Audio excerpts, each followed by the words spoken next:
धीरे धीरे NEET UG री एग्जाम जो कंडक्ट किया जा रहा है छत्तीसगढ़ में, ऐसे कुल मिला के 600 से ज्यादा बच्चे थे जिनको ग्रेस मार्क्स दिया गया था। 2 सेंटर्स भी बनाए गए हैं बालोद और दंतेवाड़ा के। बालोद के इस सेंटर में जहां हम वहां पहुंचे हैं, री एग्जाम जहां पर हो रहा है, वहां हमारे साथ एक अभिभावक भी है और इनफैक्ट ये हाईकोर्ट पिटिशनर भी है।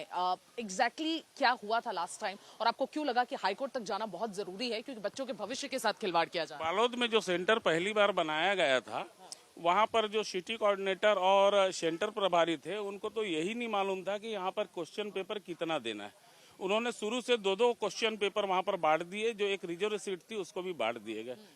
मेरा बच्चा जो सेकंड टाइम ये एग्जाम दे रहा है, उसने ऑब्जेक्शन भी लिया, पर उन्होंने कहा कि नहीं, ऐसा नहीं है, नियम बदल गया है, दोनों में से हल करना है। लगभग 1 घंटे बाद उनसे वो पेपर ले लिया जाता है वापस, जो रिजर्व रखा गया था, और स्टेट बैंक का इसको आपको सॉल्व करना है बोले, और आपको अतिरिक्त समय देंगे बोले, और बिना कोई समय दिए परीक्षा समाप्ति की घोषणा कर दिए थे। हमारे द्वारा वहाँ काफी हो हंगामा हुआ। माननीय कलेक्टर महोदय को भी इन्फॉर्म किया गया। तब वहाँ डिप्टी कलेक्टर बंसल मैडम पहुंची थी और पूरा व्याख्यान हुआ। उसके बावजूद भी कहीं पर उम्मीद नहीं लग रही थी। फिर हमने मार्गदर्शन लिया और हमने हाई कोर्ट में पिटीशन दायर की।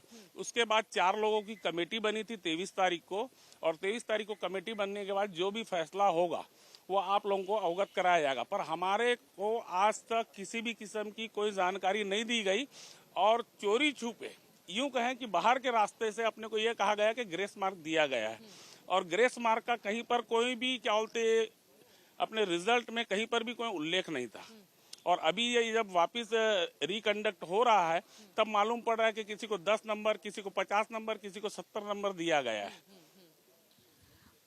सुप्रीम कोर्ट ने सारे पिटिशंस को, जितने भी पिटिशंस पूरे भारत भर से आए थे, सारे पिटिशंस को एक पिटिशन मान के उस पर एक्शन लिया है, और सुप्रीम कोर्ट ने सेंटर से और एनटीए से भी जवाब मांगा। एनटीए के डायरेक्टर जनरल को भी हटा दिया गया है और एक उच्च स्तरीय जांच भी की जाएगी। आपको लग रहा है, और एक कानून भी लाया गया है जैसा सबकी मांग थी। आपको लगता है कि ये कानून सही तरीके से इम्प्लीमेंट कराया जाएगा? बिल्कुल इम्प्लीमेंट करेगा, और सुप्रीम कोर्ट के ऊपर सभी को भरोसा है। और मेरे को लगता है कि 8 तारीख को जब निश्चित ही सुनवाई होगी, ये सारी परीक्षाएं रद्द कर दी जाएगी और पुनः नीट यूजी की एग्जाम कंडक्ट की जाएगी। आपको यही उम्मीद है कि पुनः एग्जाम होनी चाहिए, ये री एग्जाम भी नहीं होना चाहिए? नहीं, री एग्जाम भी नहीं होना चाहिए। कारण कि अभी जो 1563 बच्चे दे रहे हैं, उसमें लगभग 700 बच्चे तो क्वालिफाई भी नहीं हुए हैं मैम, तो वो ये परीक्षा में भी नहीं होंगे। और दूसरा जो है, अभी जो लास्ट ईयर के जो 3-4 साल के अपन यदि कट ऑफ वगैरह को देखते हैं, तो उससे लगभग 25 से 30 हजार बच्चों का जंप है। ये कहीं ना कहीं रातों रात तो होशियार हो नहीं गए होंगे मैडम। और पिछले 10 से 12 साल में आज तक टोटल 7 या 8 बच्चे 720 में 720 लाए। ये पहली दफा है जब 67 बच्चे लाए 720 में 700 नंबर। ये कहीं ना कहीं अपने को इशारा कर रहा है कि पेपर बड़े पैमाने में लीक हुआ है, और इसमें बड़े से बड़े क्या बोलते नेताओं की और अधिकारियों की मिली भगत है। एनटीए और सरकार से क्या कहना चाहेंगे? एनटीए जो एग्जाम कंडक्ट कराती है, वो उसने नेट के एग्जाम के साथ भी यही धांधली हो गई है। लोग कन्फेस कर रहे हैं, कन्फ्रंट कर रहे हैं, लोग ये कह रहे हैं कि भैया ये तो हम जो पेपर लीक के मामले हम लगातार करते रहते हैं। तो ये जो कॉन्फिडेंस है, कोई डर नहीं है लोगों के बीच में जो पेपर लीक करते हैं। तो किस हिसाब से आप सरकार से क्या उम्मीद रखते हैं, सरकार से क्या डिमांड करते हैं? माननीय मोदी जी की जैसी छवि है, उसके अनुरूप उनके मंत्रियों को भी काम करना चाहिए। धर्मेंद्र प्रधान जी पहली बार मीडिया से रूबरू हुए तो उन्होंने कहा कि कहीं पर भी कहीं पर्चा लीक नहीं हुआ है।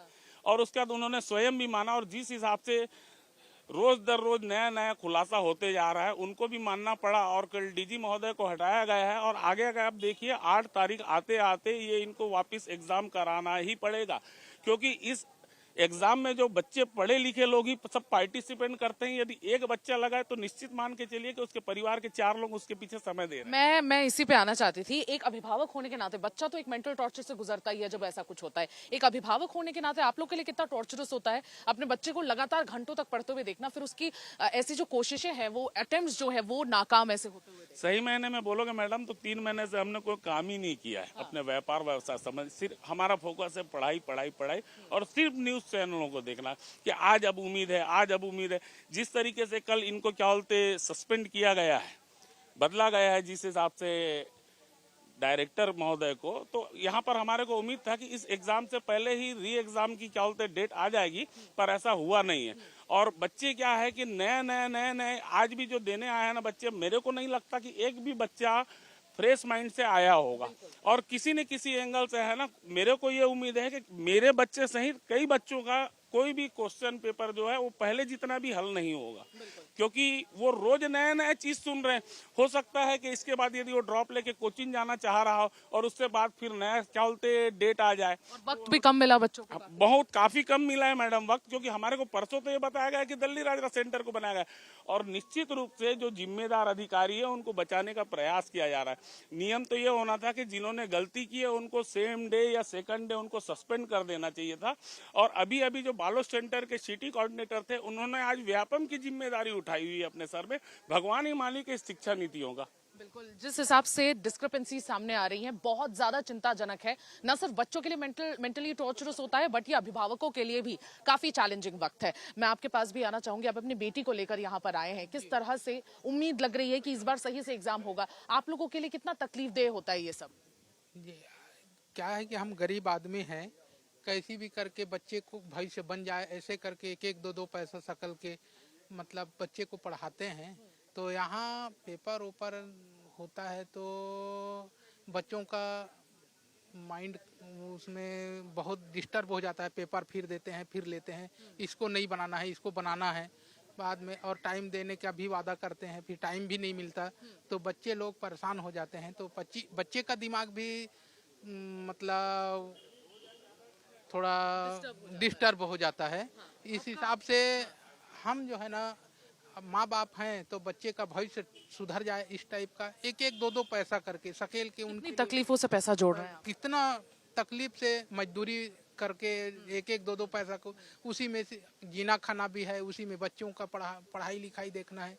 इस हिसाब से करते हैं कि क्या है कि बच्चे आगे चल के थोड़ा उसका लाइफ सुधर जाए बन जाए इस टाइप का सोच के करते हैं। से क्या कहना चाहेंगे आप जैसे जो अभिभावक हैं जो बहुत मुश्किल से अपना जीवन बसर करते हैं लेकिन बच्चों के भविष्य को लेकर बड़ा सपना देखते हैं, तो ऐसा सपना टूटता है, तकलीफ अलग होती है, लेकिन क्या कहना चाहेंगे सरकार से और एनटीए से? सरकार से यही कहना चाहेंगे कि इस टाइप का वो किसी बच्चे का भविष्य में खिलवाड़ ना किया जाए। भविष्य के साथ खिलवाड़ किसी भी वे में एक्सेप्टेबल नहीं है और यहाँ पर हर अलग अलग फाइनेंशियल बैकग्राउंड के पेरेंट्स से हमने बात की। कई लोग स्ट्रांग हैं लेकिन उसके बावजूद मेंटली टॉर्चर्ड हैं, डिस्टर्ब्ड हैं। और यहाँ पे ये जो अभिभावक हैं ये बता रहे थे कि कैसे दो दो पैसे जोड़ जोड़ के अपने बच्चों को जब पढ़ाते हैं, सपना देखते हैं और उनके साथ जब ऐसा धोखा होता है तो ये जो तकलीफ है ये आप और हम इमेजिन नहीं कर सकते, ऐसी तकलीफ होती है। तो बिल्कुल सरकार से यही उम्मीद है कि जिस तरह की इमेज बिल्डिंग की गई है सरकार की उसी तरह का बिल्कुल काम भी हो, जैसा नाम वैसा काम भी हो, लेकिन ऐसा नजर तो फिलहाल नहीं आ रहा है। री एग्जाम के लिए आए जरूर है बच्चे, एक अलग मेंटल स्पेस में है बच्चे, अलग ही वे में डिमोटिवेटेड है बच्चे, लेकिन अभिभावक ये उम्मीद कर रहे हैं कि री एग्जाम भी कंप्लीटली कैंसिल हो जाए और वापस से 24 लाख बच्चों का एग्जाम हो। क्योंकि इस बार पिछले बार जो 0.5 बच्चे जिनको 720 मिला था वही जो संख्या इस बार 5% से ऊपर की हो गई है जिनको 720 के कंप्लीट मार्क्स मिले हैं। और ये दर्शाता है कि किस तरह से पेपर लीक का मामला हुआ होगा। इसलिए जो भरोसा है वो कंप्लीटली शैटर्ड है और इस भरोसे को वापस जगाने के लिए सरकार को अब कड़े कदम उठाने होंगे। मैं सुमी केवल पटेल, वीडियो जर्नलिस्ट राघवेंद्र पांडे के साथ छत्तीसगढ़ बालोद से आज तक।